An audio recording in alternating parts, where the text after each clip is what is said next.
நட்புகளுக்கு வணக்கம். நான் சந்துரு. 2013 நான் கண்டுபிடிச்ச மிகப்பெரிய விஷயம் என்ன அப்படின்னா, திக்குவாய்ங்கிற பிரச்சனை நோய் அல்ல, அது ஒரு பழக்கம்ங்கிற மிகப்பெரிய விஷயம். ஸோ கண்டிப்பாக நிறைய சொல்லியிருப்பேன், நீங்கள் பார்த்துருப்பீங்க. கிட்டத்தட்ட 86 கமெண்ட்கள் என்னை பற்றி விட்டாங்க. அதுதான் உண்மை. சரியான முறையில் பேச முடியலங்கிற காரணத்துக்காக அவ்வளோ கஷ்டப்பட்டுருக்கேன். ஸோ அந்த நேரத்தில் நான் பட்ட விஷயம் என்னென்ன சொல்லப்படுதோ, ஸ்பீச் ப்ராக்டிஸ் சொல்லுவாங்க, நிறைய டெக்னிக்ஸ் சொல்லுவாங்க, மாத்திரை போடுங்கம்பாங்க, கூழாங்கல் போடுங்க, நிறைய சொல்லியிருக்காங்க. எல்லாம் நானும் ட்ரை பண்ணி பார்த்து எல்லாமே ஃபெயிலியர்ஸ். கிட்டத்தட்ட லட்சக்கணக்கில் செலவு பண்ணி அதில் ஒன்றுமே பிரயோஜனம்லாம் போனதுக்கப்புறம் நான் ஒரு முடிவுக்கு வந்தேன், ரைட் நம்ம இனிமேல் இதை கண்டுபிடிக்க ஆரம்பிக்கணும் அப்படின்னு. யோகாசனம், தியானம், ஸ்பீச் ப்ராக்டிஸ் மூணையும் கம்பைன் பண்ணி புதுசாக நான் ஒரு மெத்தட் கொண்டு வந்தேன். அதை தான் நான் பேச போகிறேன். இப்போ நான் கம்ப்ளீட் மெத்தட், புதிய மெத்தட். கண்டிப்பாக நான் தெரியும், ஸ்டாம்பரி மிக மோசமான விஷயம். வாழ்க்கையில் நீங்கள் இனிமேல் 2025க்கு அப்புறம் நீங்கள் ஸ்டாண்ட் பை பண்ணணுன்னாலே, வாழ்க்கையை குறிப்பிட்ட அளவு வாழணுன்னாலே வாய் வேணும். ஏன்னா உடல் வலிமைக்கு இப்போ பிரயோஜனமே கிடையாது. என்ன தான் படித்தாலும் நீங்கள் பேசுகிறோம். Communication is most powerful one. ஒரு கம்பெனியில் நீங்கள் வேலை பார்க்கலாம், இல்லை ஒரு ஆண்டர்ப்ரனராக இருக்கலாம், தொழில் பண்ணக்கூடிய நபராக இருக்கலாம். எதுவாக இருந்தாலும் நீங்கள் பேசுகிற பேச்சு தான் மக்கள்கிட்ட போய் நிற்கும். அது உங்கள் வாழ்க்கையில் வெற்றிகரமான வாழ்க்கையாக மாறும். திக்குவாயோட ஒரு நபர் ஜெயிக்கிறது மலையை தாண்டுற மாதிரி உண்மை. நான் அதை அனுபவிச்சிருக்கிறேன். கண்டிப்பாக தெரியும், கண்டிப்பாக தெரியும். பயப்படாத, இனிமேல் அந்த பிரச்சனை கண்டிப்பாக இருக்கிறது. நான் இருக்கிறேன், நம்புங்க. 100% உங்கள் வாழ்க்கை மாறப்போகுது. முழுமையான தெளிவோட நல்லா புரிஞ்சுக்கங்க. திக்குவாய்ங்கிறது பயிற்சி முக்கியமாக, கண்டிப்பாக முக்கியம். பட் நான் என்னுடைய வாழ்க்கை அனுபவத்தில் 7 வருடங்களாக ஸ்டாமரிங் பற்றி நான் ஆராய்ச்சி பண்ணிகிட்டு இருக்கிறேன். கிட்டத்தட்ட 1000 மக்களுக்கு மேலே மன ரீதியான பிரச்சனைக்கு நான் ட்ரைனிங் கொடுத்துட்ருக்கிறேன். ஸ்டாமராக வந்த மக்களை மேடை ஏறி பேச வச்சாச்சு. அவங்க மேடை ஏறி அழகாக பேசிகிட்டு இருக்கிறாங்க. அதுக்கு நான் மட்டும் பொறுப்பா? இல்லவே இல்லை. அவங்க முழுசாக உழைச்சாங்க. அவங்களுடைய உழைப்பு தான் இங்கே இருக்குது. 4 விஷயம் வேணும் சார் நீங்கள் ஸ்டாம்பர்லேருந்து வெளியே வர்றதுக்கு. நம்பர் 1, கண்டிப்பான முறைகள், தெளிவு வேணும். திக்குவாய்னா என்ன, அது எப்படி வேலை செய்யறதுக்கு பின்னாடி உள்ள சயின்டிஃபிக் ஃபேக்ட்ஸ் என்ன, என்னை அதை எப்படி பாதிச்சது, என் மனசுக்குள்ளே எப்படி போச்சு, அந்த எண்ணம் எனக்கு ஏன் வருது அப்படிங்கிற முழு தெளிவு. 2வது வாழ்வியல் நடைமுறை ரொம்ப முக்கியம். 3வது பயிற்சி. 4வது ரொம்ப ரொம்ப முக்கியமானது தெளிவான உங்களை வழிகாட்டக்கூடிய மென்டர். அது நான் கண்டிப்பாக இருப்பேன். 100% நான் கேரண்டி கொடுக்குறேன், கேரண்டி பண்ணுறேன். ஆனால் ஸ்டாமரிங் உடனே சரியாயிருமா அப்படிங்கிற பொய்யை நீங்கள் நம்பவே கூடாது. 100% உடனே சரியாகாது. ஒரு சில மக்களுக்கு 2 மாதம் 3 மாதத்தில் வேற லெவல் டிரான்ஸ்ஃபர்மேஷன் வராங்க, ஒரு சில மக்கள். ஆனால் நான் பார்த்த வரைக்கும் என்னுடைய சொந்த அனுபவத்தில் ஒரு 80% மக்கள் அவங்களுக்கு எடுத்துக்கூடிய நேரம் 7 முதல் 8 மாதங்கள். ஸோ 7 முதல் 8 மாதம் நம்ம என்ன செய்ய போகிறோம்? முதல்ல உங்களுக்கு 4 நாள் கிளாரிட்டியாக தெள்ள தெளிவாக மனசுனா என்ன, எண்ணங்கள்னா என்ன, எமோஷன்னா என்ன, கான்சியஸ் மைண்ட்னா என்ன, சப்கான்சியஸ் மைண்ட்னா என்ன, சூப்பர் கான்சியஸ் மைண்ட்னா என்ன, பயம்னா என்ன, பதட்டம்னா என்ன, பயத்தை எப்படி கட்டுப்படுத்தணும், ஹேக்கிங் மெத்தட்ஸ் என்ன, பிரெயினோட ஃபங்க்ஷன் என்ன, நியூரான்ஸ் என்ன, நியூரான் பேட்டர்ன்ஸ் என்ன, டூல்ஸ் அண்ட் டெக்னிக்ஸ் என்ன. கிட்டத்தட்ட ஏகப்பட்ட மக்கள் ஸ்டாமர் இருந்து வெளியே வராங்க. உங்களுக்கு என்ன கற்றுக் கொடுத்தேன்? அவங்க ரிவர்ஸில் அதை கற்றுக்கிட்டு என்ன டூல்ஸ் அண்ட் டெக்னிக்ஸ் அவங்க எக்ஸ்ட்ராவாக பயன்படுத்தினாங்க. எல்லாமே 4 நாளில் 100% கற்றுக் கொடுத்துருவேன். 100% கற்றுக் கொடுத்துருவேன். இது 4 days ட்ரைனிங், கம்ப்ளீட் ஆன்லைன். அடுத்தது 8 மாதங்கள். காலையில் 6:30 to 7:15, நைட்டு 8:45 to 9:30 ஆன்லைனில் லைவாக டெய்லி 1.5 மணி நேரம் நானே உங்களுக்கு ட்ரைனிங் கொடுப்பேன். டெய்லி 1.5 மணி நேரம் ட்ரைனிங் கொடுப்பேன். மாதத்துக்கு 2 நாள் தான் லீவு. அதுவும் உங்களுக்காக சோர்ந்துருவாங்க பசங்க, 2 நாள் லீவு. அதுக்கடுத்து 3 வாரத்துக்கு ஒரு முறை என்னோட டீம் உங்களுக்கு ஃபோன் பண்ணி ஃபாலோ பண்ணுவாங்க. சார் ப்ராக்டிஸ் பண்ணுறீங்களா, பண்ணலையா, டவுட் இருக்கா, சார்ட்ட பேசணுமா, அவங்களே கேட்பாங்க. வாரம் உங்களுக்கு உத்வேகப்படுத்துகிற மாதிரி மோட்டிவேஷன் ட்ரைனிங் இருக்கும். நான் கொடுப்பேன் டைரெக்டாக. 4 வாரத்துக்கு ஒரு முறை மொத்தமாக டீமாக உட்காந்து யாரெல்லாம் ஸ்டாமர் இருந்து ரெக்கவர் இருக்கலாம் அவங்களோட எக்ஸ்பீரியன்ஸ் ஷேர் பண்ணுவாங்க. எப்படி நான் வெளியே வந்தேன், என்ன டூல்ஸ் பயன்படுத்தினேன், தென் நான் கேள்வி பதில் கேட்க வச்சு நான் பதில் சொல்லுவேன். இது எல்லாம் 8 மாதத்துக்கு, கம்ப்ளீட் 8 months. இந்த 8 மாதம் முடிஞ்சு நீங்கள் மினிமம் நான் சொல்றது மினிமம், குறைந்தபட்சம் நீங்கள் 80% திக்குவாயிலிருந்து வெளியே வர முடியும். கண்டிப்பாக முடியும். நான் சொல்றது குறைஞ்சது. நீங்கள் முழு எஃபர்ட் பக்கவாக போடுறீங்கன்னா, இப்போ என்னை விட சூப்பராக பேசுகிற மக்கள்லாம் வந்துட்டாங்க. பெரிய பெரிய மக்கள்லாம் சூப்பராக பேசுகிறாங்க என்னோட சூப்பராக, பிகாஸ் அவங்க போட்ட எஃபோர்ட் அப்படி. மினிமம் கேரண்டி நீங்கள் என் கூட ப்ராப்பராக ஃபாலோ பண்ணிங்கன்னா, நான் சொல்ல அனைத்தையும் கரெக்டாக பண்ணிட்டு வாரீங்க அப்படின்னா, ப்ராப்பராக ஃபாலோ பண்ணுறீங்கன்னா மந்த்லி 10% ரெக்கவர் நீங்கள் ஃபீல் பண்ண முடியும். ஸோ 8 மாதம் கழித்து மினிமம் நீங்கள் 80% வெளியே வந்திருப்பீங்க.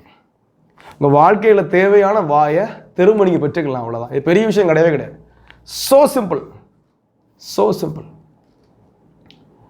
அந்த வெற்றி அடைஞ்ச மக்களை கொஞ்சம் பாருங்க. நல்லா பேசுகிறேன், இதுக்கெல்லாம் சார் தான் காரணம். கண்டிப்பாக என்கிட்ட விட்டா உனக்கு பேசி தான் இருப்பேன். சார் தான் ஒரு நிமிஷம் சொல்லிக்கிறாரு, ஒரு நிமிஷம் போதும்னு நினைக்கிறேன். வாய்ப்புக்கு மிக்க நன்றி சார். உங்களுக்கு ரொம்ப நன்றி சார். ரொம்ப எனக்கு சந்தோஷமாக இருக்குது. இதுக்கு நான் சந்துரு சார் கடவுளை பார்த்த மாதிரி பார்க்குறேன். இதுக்கு மேலே வேற ஒன்றும் சொல்ல தெரியலைங்க சார். அக்டோபர் 1 நான் சேர்ந்தேன். இப்போ நான் நல்லா சரியாயிட்டேன். எல்லாத்துக்கும் காரணம் Chandru sir. Chandru sir thank you sir. என் பேர் மெர்சி செல்லதுரை. என் பையன் சாம் டேனியல். சார்கிட்ட நாங்கள் அவனை ஸ்டாமரிங் காரணமாக சேர்த்து விட்டு 3 மாதம்தான் ஆச்சு. அதுக்கு முன்னாடி அவனுக்கு இப்போ 12 வயசு. 6 வயசுலேருந்து அவனுக்கு அந்த ப்ராப்ளம் இருந்துச்சு. ஹோமியோபதி மெடிசன் அவனுக்கு கொடுத்துக்கிட்டு இருந்தோம். ஆனால் 1% கூட அவனுக்கு அது சரியாகவே இல்லை. தற்செயலாக யூடியூப் பார்த்துட்டு இருக்கும்போது சாரோட ஸ்பீச் பார்த்துட்டு நாங்கள் யார்கிட்டையுமே, நாங்கள் கன்னியாகுமரியிலேருந்து வந்திருக்கோம், யாருக்கிட்டையுமே நாங்கள் சார்கிட்ட சேர்க்கலாமா வைக்கலாமா அது எதுவுமே நான் கேட்கல. ஏன்னா சாரோட ஸ்பீச் எனக்கு அவ்வளவு பவர்ஃபுல்லாக இருந்துச்சு. உடனே நாங்கள் அவனை பேசிக்கெல்லாம் சேர்க்கல, ப்ரீமியம்லையே சேர்த்து விட்டோம். இன்னையோட 3 மாதம் ஆச்சு. அவன் ஒரு 80%க்கு மேலே இப்போ ஸ்டாமரிங்னு அவனை யாருமே சொல்லவே முடியாது. அந்த அளவுக்கு அவன் அவ்வளோ கிளியராக பயம் இல்லாமல் எல்லாரையும் ஃபேஸ் பண்ண ஆரம்பிச்சிட்டான். பேசவே மாட்டேன், பேரே வராது. இங்கே 2 டிகிரிக்கு மேலே வராது வார்த்தை. ஆனால் இப்போ நான் சூப்பராக பேசிக்கிட்டு இருக்கேன். அதுக்கப்புறம் தான் நான் என்னோட பையனையும் சேர்த்து விட்டேன். இப்போது எங்கள் வீட்டில் நானும் ரெக்கவர் ஆகிட்டேன். என்னோட பையனும் ஆல்மோஸ்ட் 70% மேலே ரெக்கவர் ஆகிட்டான். அதுக்கு காரணம் எல்லாமே சந்துரு சார் மட்டும்தான். ரொம்ப நன்றி சார், ரொம்ப தேங்க்யூ. அதாவது நீங்கள் சந்துரு சார்கிட்ட வந்தீங்கன்னா கண்டிப்பாக ரெக்கவர் ஆவீங்க அப்படின்றதுக்கு எங்கள் வீட்டில் நாங்கள் 2 பேர் இருக்கோம். இதை நான் எந்த ஸ்டேஜில் வந்தாலும் கண்டிப்பாக நான் சொல்லுவேன். நான் முந்தி ஒரு ஸ்டாமரராக இருந்தேன். ஆனால் இப்போ நான் நல்லா பேசுகிற காரணம் சந்துரு சார். உண்மையிலேயே என்னோட வாழ்க்கையில் சந்துரு சார் நான் இதற்கு பிறகு சமூக ரீதியாக மக்கள் பணியாற்றக்கூடிய ஒரு வாய்ப்புகள் கிடைச்சி நான் எந்த இடத்துக்கு போனாலும் சந்துரு சாரை கண்டிப்பாக நான் சொல்லிக்கிட்டே இருப்பேன். அதில் நான் சந்தோஷப்படுறேன். அது இல்லாமல் சாருடைய மைண்ட் கார்டன் சொல்லக்கூடிய இந்த ஒரு விஷயம் அதாவது என்னோட ஸ்டேமருக்கு மட்டும் கண்டிப்பாக தீர்வு கொடுக்கல, ஒட்டுமொத்தமாக என்னோட மனநிலைக்கும் அதாவது முன்னேற்றத்திற்கும் என்னோட சிந்தனைக்கும் நல்ல ஒரு ஊண்டுதலாக இருந்திருக்குங்கிறத இந்த இடத்துல நான் உங்களுக்கு ஞாபகப்படுத்தி கொண்டு ஒரு முறை நன்றி கூறி சார் ஒரே ஹக் பண்ண விரும்புகிறேன். ஆக்சுவலாக சந்துரு சார்கிட்ட 1 இயர் முன்னாடி நான் வந்தேன், இந்த மாதிரி ஸ்டாமர் இருக்குது அப்படின்னு. ஆனால் அவர் ரொம்ப கூலாக ஜாலியாக பேசிகிட்டு இருந்தார். அவ்வளோதான். இதெல்லாம் ஒரு பெரிய பிரச்சனையே இல்லைப்பா, இதெல்லாம் ஒரு சின்ன ஒரு விஷயம்தான் அப்படி சொல்லிட்டு அவ்வளோதான். நான் சந்துரு சாரை மீட் பண்ணுறதுக்கு முன்னாடி வரைக்கும் ஸ்டாமரிங் தான் என் வாழ்க்கையில் பெரிய பிரச்சனைன்னு நான் நம்பிக்கிட்டு இருந்தேன். ஆனால் நான் சந்துரு சாரை மீட் பண்ணதுக்கு அப்புறம் ஸ்டாமரிங்கு ஒரு பெரிய விஷயமே இல்லை. ஸ்டாமரிங்க்கு அடுத்தது நம்ம வாழ்க்கையில் சாதிக்கக்கூடிய லட்சியங்கள் நிறைய இருக்குன்னு எனக்கு புரிய வச்சாரு. இன்னைக்கு நான் இந்த ஸ்டேஜில் நின்று நான் பேசிக்கிட்டு இருக்கேன்னா அதுக்கு காரணம் நம்ம சந்துரு சார் தான். சந்துரு சார் எனக்கு ஒரு பயிற்சியாளராக கிடைச்சதுக்கு நான் வாழ்க்கையில் கொடுத்து வச்சிருக்கணும். கடவுளுக்கு நன்றி சொல்லணும். சந்துரு சாருக்கு நன்றி. அனைவருக்கும் வணக்கம். என் பேர் மூர்த்தி, கோயம்புத்தூர். நான் சின்ன வயசில் ஸ்டாமராக இருந்தேன். ரொம்ப கஷ்டமாக இருந்தேன். வெளியே போகிறதுக்கு ரொம்ப கஷ்டம். இப்போ நான் ஃபேமிலியே கூட்டிகிட்டு இங்கே வர வச்ச சந்துரு சாருக்கு நன்றி. இவரை விட்டால் நம்மளுக்கு வேற வழி இல்லை அப்படின்னு ஸ்டாமரிங் சம்மந்தமாகவும் மற்ற மனசு சம்மந்தமாகவும் நிறைய எனக்கு முன்னேற்றம் வந்திருக்குங்க. இப்போ நம்மெல்லாம் எங்கெங்கேயோ இருந்து வரோம். சாரோட உழைப்பு அது மட்டுமே நம்மளோட முன்னேற்றத்துக்கு நம்ம யூஸ் பண்ணிக்கணும். வணக்கம். நான் இப்போ தான் ஃபர்ஸ்ட் டைம் ஸ்டேஜில் ஏறி மைக்கை ஹோல்ட் பண்ணி பேசிகிட்டு இருக்கேன். ரொம்ப ஹாப்பியாக இருக்குது. நான் இது வரைக்கும் ஸ்டேஜ் ஏறினதே கிடையாது. இதான் என்னோட ஃபர்ஸ்ட் டைம். முன்னாடிலாம் ஸ்டாமரிங்கில் என்னால் பேசவே முடியாது. இப்போ நல்லா கிளியராக பேச முடியுது. இதுக்கெலாம் காரணம் சந்துரு சார் தான். சார் ரொம்ப தேங்க்ஸ் சார். உங்களை என்றைக்கும் மறக்கவே மாட்டேன். Thank you so much. ஸோ ஃபஸ்ட்டெல்லாம் நான் வந்து ஸ்டாமரிங் கொடுத்த கடவுளுக்கு வந்து நான் திட்டிகிட்டே இருப்பேன். ஆனால் இப்போ வந்து ஸ்டாமரிங் கொடுத்தனால தான் நான் இவ்வளோ வந்து இம்ப்ரூவ்மெண்ட் இருக்குது அப்படின்ட்டு நான் டெய்லியும் கடவுளுக்கு வந்து தேங்க்ஸ் சொல்லிகிட்டே இருப்பேன். ஸோ அதுக்கெல்லாம் முழுக்க காரணம் வந்து சந்துரு சார் தான். Once again, I would like to thank Chandru sir. Thanks for this opportunity. Thank you guys. Okay, அவங்கள பார்த்துருப்பீங்கன்னு நம்புகிறேன். ரொம்ப அழகாக பேசினாங்கல்ல, மேடைகள்லாம் பேசியிருப்பாங்கல்ல. என்ன நிறைய வக்கீல், நிறைய போலீஸ் மக்கள், சின்ன சின்ன குழந்தைகள் அனைவரும் சூப்பராக பேச ஆரம்பிச்சிட்டாங்க. நிறைய பேர், எக்கச்சக்கம், நம்பர்ஸ் கிடையாது. அந்த வரிசையில் நீங்களும் வரணும்னா இப்போ நீங்கள் முடிவு எடுக்கணும். ஸோ 8 மாதத்துக்கு நம்ம 2 பேக்கேஜ் வச்சுருக்கோம். 2 பேக்கேஜஸ். ஒன்று அட்வான்ஸ், இன்னொன்று ப்ரீமியம். இந்த அட்வான்ஸ் ப்ரீமியம் என்ன அர்த்தம் அப்படின்னா, முதல்ல 2க்கும் என்ன பொருத்தம்னு முதல்ல பாருங்கள். ஃபஸ்ட்டு பொருத்தம் என்ன அப்படின்னா, 4 நாள் வகுப்பு, ஸ்டாமர்னா என்ன, பயம்னா என்ன, பதட்டம்னா என்ன, டூல்ஸ் அண்ட் டெக்னிக்ஸ் எல்லாமே ப்ரீமியம்லேயும் வரும், அட்வான்ஸ்லேயும் வரும். என் டீம் ஃபாலோ பண்ணுவாங்களா உங்களை, அதுவும் ப்ரீமியம்லேயும் வரும், அட்வான்ஸ்லேயும் வரும். வாரம் மோட்டிவேஷன் ட்ரைனிங் ப்ரீமியம்லேயும் வரும், அட்வான்ஸ்லேயும் வரும். தென் ஸ்பெஷல் மீட்டிங்ஸ் ப்ரீமியம், அட்வான்ஸ் எல்லாமே வரும். பட் ப்ரீமியம் அட்வான்ஸ் டிஃப்ரென்ஸ் என்ன அப்படின்னா, ப்ரீமியமில் 8 மாதம் நீங்கள் என் கூட சேர்ந்து பயிற்சி பண்ணலாம். Guaranteed package, minimum 80% recovered.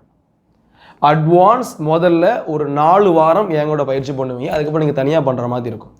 Guarantee பண்ண முடியாத பேக்கேஜ். த டிஃப்ரென்ஸ் இஸ் அதான். அட்வான்ஸ் மக்கள் அவங்க தனியாக பண்ணுவாங்க, ரிசல்ட் வருமா வராதா I don't know. But doubt என்ன கேட்டுக்கலாம், அதெல்லாம் ஆப்ஷன் இருக்குது. But premium daily update, daily நான் ப்ராக்டிஸ் கொடுப்பேன். 100% நான் கேரண்டி பண்ண முடியும் உங்கள் ரிசல்ட்டை நீங்கள் கேதர் பண்ணிட்டு வந்துக்கிட்டே இருப்பீங்க அப்படின்னு. It's a biggest fact. So கொரோனாவுக்கு முன்னாடி நம்ம பேக்கேஜ் வேல்யூ வேறு மாதிரி இருந்துச்சு. இப்போ டோட்டலாக குறைச்சிட்டோம். ஏன்னா கொரோனா பிரச்சனைனால நம்ம எல்லாமே சரிஞ்சு போச்சு. ஸோ அட்வான்ஸ் பேக்கேஜ் கொரோனாவுக்கு முன்னாடி 6500 ரூபா இருந்துச்சு, இப்போ 4800 ஆயிருக்கு. ப்ரீமியம் பேக்கேஜ் கொரோனாவுக்கு முன்னாடி 16000 ரூபா இருந்துச்சு, இப்போ 9600 ஒன்லி. உங்கள் வாழ்க்கைக்கு உண்டான அடிப்படை தேவை இப்போ வெறும் 9600. நீங்கள் முடிவெடுக்க வேண்டிய நேரம் அது. ரொம்ப முக்கியமான விஷயம் இப்போ என்ன அப்படின்னா, கிட்டத்தட்ட என் டீமில் ஏகப்பட்டவங்க எனக்கு சமாளிக்க முடியல. வித்தின் 2 or 3 months, நான் சொல்கிறது மேக்ஸிமம் எப்போனாலும் நான் ட்ரைனிங்க்கு எடுக்கிற மக்கள் நான் ஸ்டாப் பண்ணுவேன். ஏன் அப்படின்னா, நிறைய மக்கள் இருக்காங்க, நான் சமாளிக்க முடியல, இதான் உண்மை. அதனால் இருக்கிற மக்களை ஒரு 300-400 பேரை சரி பண்ணிவிட்டு, அந்த சரி பண்ணுற கேப் எப்படியும் எனக்கு 6-7 மாதம் ஆகும். அந்த 6-7 மாதம் பயிற்சிக்கு நான் ஆளே எடுக்கிறதா நான் முடிவில் இல்லை. அதனால் நீங்கள் உங்களுக்கு இப்போ இந்த வந்த நேரம் மிக அற்புதமான நேரம். உங்களுக்கு உங்கள் வாழ்க்கையை மாற்றுறதுக்கு ஆசை இருந்துச்சுன்னா, ஆஃபீஸ் நம்பர் டிஸ்பிளேல வந்துக்கிட்டு இருக்கு, அந்த நம்பருக்கு வாட்ஸ்அப் கொடுங்க என்ன பேக்கேஜ் வேணும்னு. ஏன்ட்ட கேட்டிங்க அப்படின்னா, சார் என்ன package best sir, advance or premium? Premium is 100% best. ஏன்னா அதில் தான் கேரண்டி பண்ணி கொடுக்க முடியும். Minimum 80% you can recover. உங்கள் வாழ்க்கை உங்களுக்கு திரும்ப தரக்கூடிய பேக்கேஜ் ப்ரீமியம். என்கிட்ட கேட்டால் அதான் உண்மை. பட் நீங்கள் முடிவு எடுத்துக்கணும். உங்கள் முடிவு உங்கள் கையில், உங்கள் வாழ்க்கை உங்கள் கையில். என் வாழ்வும் என் வளமும் மங்கா தமிழ் என்று சங்கே முழங்கு, வாழ்வில் போராட்டம் கடினமல்ல கடமை. இந்த உலகமே நல்லா பேசணும். கண்டிப்பாக முறையில் இந்த உலகம் சிறப்பாக அமையும் நம்புகிறேன். தேங்க்யூ.